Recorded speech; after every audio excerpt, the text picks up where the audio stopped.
Hi, everyone. My name is Natalie Ledwell, and this is the Inspiration Show. Today on the show, I have a special guest who's a good friend of mine who has a new book out, which is called More Love, Less Conflict. Seems like a very timely book and a timely message for right now. But before I introduce my friend, I just want to remind you that after the show's over, don't forget to click the link below this video so that you can download the free ebook version of my best-selling book, Never in Your Wildest Dreams. So please let me introduce my good friend, Jonathan Robinson. How are you, Jonathan? I'm doing great. It's, you have been a previous guest on the show. I think the last time we were talking about all the technology and gadgets that we can use to really help increase happiness. But more love, less conflict is kind of like a different subject, I would say, kind of aligned, but a little different. So tell us a little bit, maybe for the people who hadn't seen the previous show, about your background and what was the motivation for writing this book? Well, as a teenager, I was miserable, which is, it's good to have your midlife crisis early. And I wasn't very good at communicating. And I came across all these different technologies, whether it be gadgets or communication skills, that really made a difference in my life. And I noticed that, really what we want is love and connection and understanding. And most of us don't have much training in how to do that consistently. So I've always looked for the best ways to do something that are really simple so that I could use it, and then I pass it on. Right. Awesome. So with this book, what you address is what you call the communication miracle. So what do you mean by that? Well, I'm a therapist that guarantees that I can turn any relationship around in 2 sessions or less, or they don't pay me. So I'm very motivated. Right. Okay. All right. So you're going to have to elaborate a little bit on that because when we're talking about this communication style, it's mainly between couples, or can it be between workmates? It can be between anyone because everybody does the same things wrong. Everybody uses blame and complain and shame as a way to change people. I don't know about you, Natalie, but when I blamed and complained to my wife, she never says, "Oh my gosh, you're right. Now I see the errors of my ways. I'll have to change." That doesn't happen, No. So we need to learn different ways to get to a place back to love. And a communication miracle is when you can take any two people and take them from being conflicted and arguing back to a place of love. And if you have the right method, that can be done really easily. And if you have the wrong method, that can never, ever happen. Right. Well, it's interesting that you say this. I actually went through a process myself just recently because I'm in a new relationship. And I noticed after about a week of doing my own head-in, I noticed an old pattern coming up. Yeah. And I actually remember saying to one of my girlfriends, I'm like, next time I'm not happy and I start blaming someone outside of myself for that, you have permission to slap me. So I'm thinking that maybe part of this is taking responsibility for our own actions. So tell us a little bit about the process that you take couples through. Well, mostly what I do is I actually teach them simple techniques to actually give empathy and hear each other. And the bumpers they have on some bowling alleys where you can't throw a gutter ball? Yeah. Well, think of these methods as kind of like that. They kind of guide you towards good communication rather than what happens when we're stressed. Because when we're stressed, we forget all the theory and we can't remember anything other than maybe a couple words. Yeah. Well, that's what these methods do. They're usually really simple. Like if you're really upset with somebody, you can say 2 words, red light. And red light means let's take a 5-minute break so we don't start hurting each other. That's pretty simple. Yeah. But then there's lots of little games. I have 40 of them in the book. And, just saying what you appreciate about someone helps to increase more love. Or being able to take responsibility using a sentence helps to create more love and less conflict. So I think that most people don't know this stuff and they're trying to build a relationship without the right tools. Right. And when you have the right tools, it's a lot easier. Yeah, I agree. So I know that you work with a lot of couples. Is there like common themes that come up for a lot of couples on things that they have conflict over? Well, it's always blame, and blame never works. You know, I've tried it over a 25-year marriage. I've tried it 1,000 times with my wife, and I think I'm 0 for 1,000. Fair enough. So then I said, okay, there's got to be something else that works. And, you know, in the last 10 years, we haven't had a single argument because I've learned to use other ways to deal with stuff. And, you know, everybody wants understanding, but the best way to get understanding is to give it. I mean, St. Francis said that, you know, seek to understand rather than to be understood. But when your partner feels understood, they always respond. I've never had a couple say, you know, we really understand each other. That's why we want a divorce. Yeah. Yeah, isn't that strange how that never happens? Never happened. And so how do you get to that place of empathy? Is it through asking questions? Is it through asking specific questions?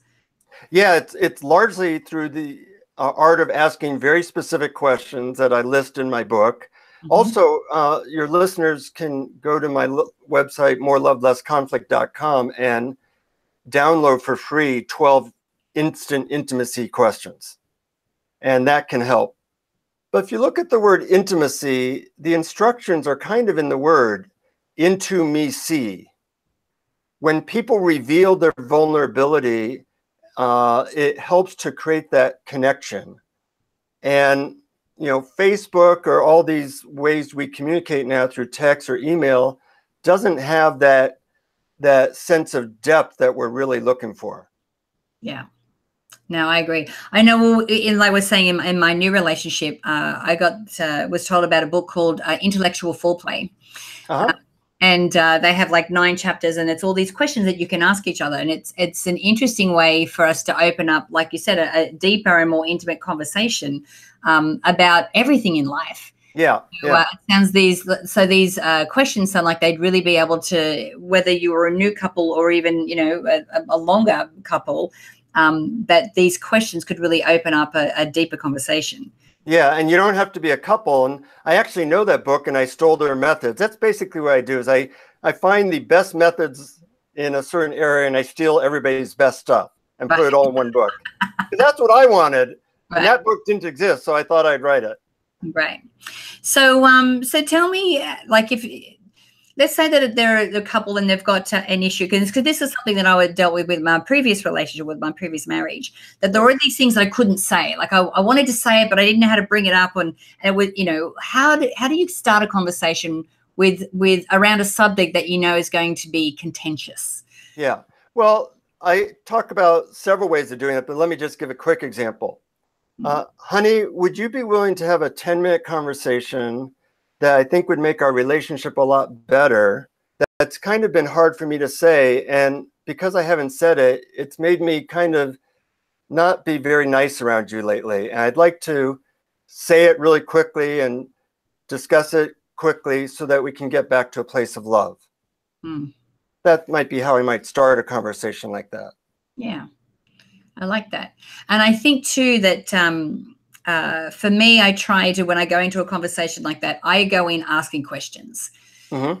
So that I really, because I want whoever I'm having that conversation with to feel like they've been heard. Yeah. You know, that's a really good start. Unfortunately, we have these little things. I call them WMDs, yes, which are widgets of mass distraction. And they sometimes keep us from the understanding and depth and real good communication that every now and then we have. But the question is, how do you get that consistently? And for that, you need, you know, some help. Yeah, absolutely.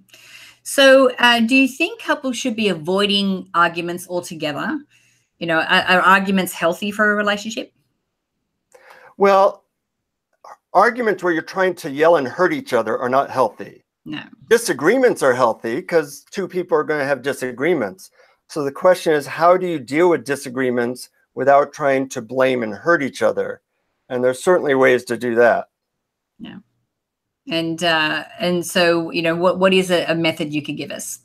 Well, one method is simply saying the way that I contributed to this upset is, or a way I can see that I have contributed to this upset is, and you fill in that sentence. Because when you take some responsibility, responsibility is kind of contagious. And when two people are taking responsibility, you no longer have an argument, you have a situation which you may have to work something out.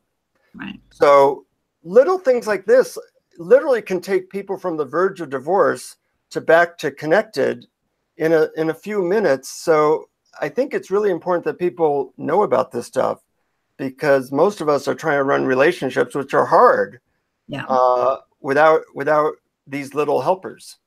And I think too that it would be helpful, correct me if I'm wrong, to have some guidelines or some structure set up before one of these situations arrives. So that, if you're finding yourself in a certain situation, you do have a keyword or something that you say that you go, okay, let's call it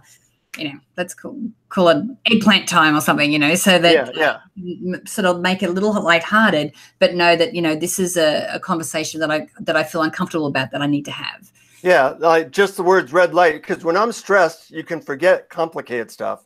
But I can always remember those two words. And to my wife and I, that simply means we're taking a 5-minute break. Right. It's easy. Yeah, it's cool. Now, you have interviewed quite a few different people in your time as well. And people like Oprah and the Dalai Lama, and who I know that you have referred to as really good communicators. So what do you think makes them an amazing communicator? What it really does is, what we really love is when somebody gets us, when they have empathy for our situation. And both Oprah and the Dalai Lama, when you talk to them, you feel like they really are with you. And that feels so good. And when somebody feels like they get you, then it opens up this level of heart space that's really beautiful. Yeah. Yeah, no, I love watching Oprah interview people. I model myself off her a lot of the time. So let's say that someone's in a conflicting situation. It's not their partner. And so emotions are starting to run high. So they haven't got the red light thing already set up beforehand. What's a couple of tips you could give people who find themselves in those situations?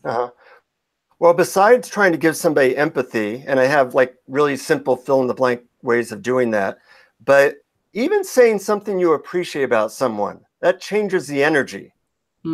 And we can find something we appreciate about anyone, like the most despicable person I can think of, Osama bin Laden. I could say, you're a really good hider, So when you say something like, something I appreciate about you is, and you fill in that sentence, it changes the energy and it makes people less difficult and more receptive to what you have to say. Yeah, I agree. And I think that when you go with a compliment and go, look, and this is the outcome I want to get to, like let's get to a solution that we're both happy with. I think that when people know that is the direction in which you're heading, then they're more open to want to work with you. Absolutely. You get to hear what they have to say. So yeah.